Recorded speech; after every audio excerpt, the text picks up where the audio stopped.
اگر آپ کو حجر اسود کا بوسہ نصیب ہو جائے تو آپ دونوں ہاتھ رکھ کے آواز کے بغیر حجر اسود کا ادب سے بوسہ لیں، اور اگر بوسہ نصیب نہیں ہوتا، رش زیادہ ہے، تو حجر اسود پہ ہاتھ رکھ کے ان ہاتھوں کو چوم لیں، اور اگر یہ بھی ممکن نہیں ہے تو حجر اسود پہ چھڑی لگا کے اس چھڑی کے سرے کو چوم لیں، اور اگر یہ بھی ممکن نہیں، رش زیادہ ہے، تو دور سے ہی اپنی تلیاں سیدھی کریں حجر اسود کی جانب، اور جب رخ سیدھا ہو جائے، ایک وہمی گمانی تصوراتی نسبت پیدا ہوئی، اب حجر اسود کو آپ کی تلیوں نے چھوا نہیں بلکہ اس کا رخ حجر اسود کی طرف ہوا، ان تلیوں میں اتنی برکت آ گئی، اب ان تلیوں کو چوم لیں، ان انگلیوں کو چوم لیں، اس لیے کہ ان کا رخ تو حجر اسود کی طرف ہوا تھا۔ تو جس پتھر پر میرے حضور کے ہونٹ لگے، جس پتھر پر میرے حضور کے لب لگے، اس پتھر کو چومنا بھی عبادت قرار پایا، اور پھر اگر تمہیں چومنے کا موقع نہیں ملتا، ہاتھ لگا کے ان ہاتھوں کو چوم لو۔ اچھا ہاتھ بھی نہیں لگ پائے، چھڑی کو چوم لو، چھڑی بھی نہیں لگ پائی، دور سے اشارہ کر کے اس کی سیدھ میں، اور پھر ان ہاتھوں کو چوم لو کہ جس پتھر پر حضور کے لب لگے ہیں اس پتھر کی طرف ہمارے ہاتھ سیدھے ہوئے ہیں، اب ان ہاتھوں کو بھی چوما جائے گا۔ پھر جس گلے کو رسول اللہ نے چوما، کیسے ہمت پڑی کہ اس گلے کو کاٹ دیا جائے؟ نہیں، وہ فقط گردن حسین نہیں تھی، نہیں، وہ فقط گردن حسین نہیں تھی، رسول کے بوسے کاٹے ہیں تیرے خنجر نے، تم نے رسول کی بوسہ گاہ کاٹی ہے۔ مسح النبی جبینہ فلہ بریق فی الخدود ابواہ من اولیاء قریش وجدہ خیر الجدود۔ کہا کہ یہ پیشانی وہ ہے جس پیشانی کو رسول نے چوما ہے، اس گلے کو تو حضور نے چوما ہے، ان ہونٹوں کو تو حضور نے چوما ہے، اس زبان کو تو حضور نے چوما ہے۔ اللہ اکبر! یہ پورا بدن حضور کے کندھوں پہ کھیلتا رہا، ناز و نعم میں پلا ہوا حسین، آغوش پیمبر کا پالا ہوا حسین،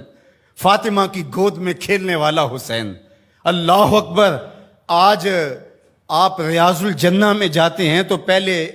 ایپ ڈاؤن لوڈ کرنا پڑتی ہے، اور پھر وقت لینا پڑتا ہے، پھر لائن میں لگ کے آپ کو ریاض الجنہ میں آدھا گھنٹہ ٹھہرنے کا موقع ملتا ہے، لیکن حسین کے گھر کا دروازہ ریاض الجنہ میں کھلتا تھا۔ جو کھیلنے کے لیے نکلے تو سامنے مسجد نبوی کا صحن ہے، کبھی پیغمبر کی گود ہے، کبھی زہرا سلام اللہ علیہا کی گود ہے، کبھی مولا کائنات کی گود ہے، یہ حسین ابن علی ہیں۔ حضور علیہ السلام گزرتے ہیں اور حضرت امام حسین رو رہے ہیں، تو آقا کریم نے فرمایا حسین کو چپ کرواؤ، اس کا رونا مجھے اذیت دیتا ہے۔ تو بتائیے کہ جب نیزوں پہ حسین ابن علی کو پرویا گیا تو گنبد خضرا میں حضور کی کیفیت کیا ہوگی؟ جن کے دم سے دین کا بھرم قائم تھا، جو چراغے اہل وفا ہیں، جو رسول اللہ صلی اللہ علیہ وآلہ وسلم کی شبیہ تھے، جو عکس جمال مصطفیٰ ہیں، جن کو دیکھ کے محمد عربی یاد آتے ہیں،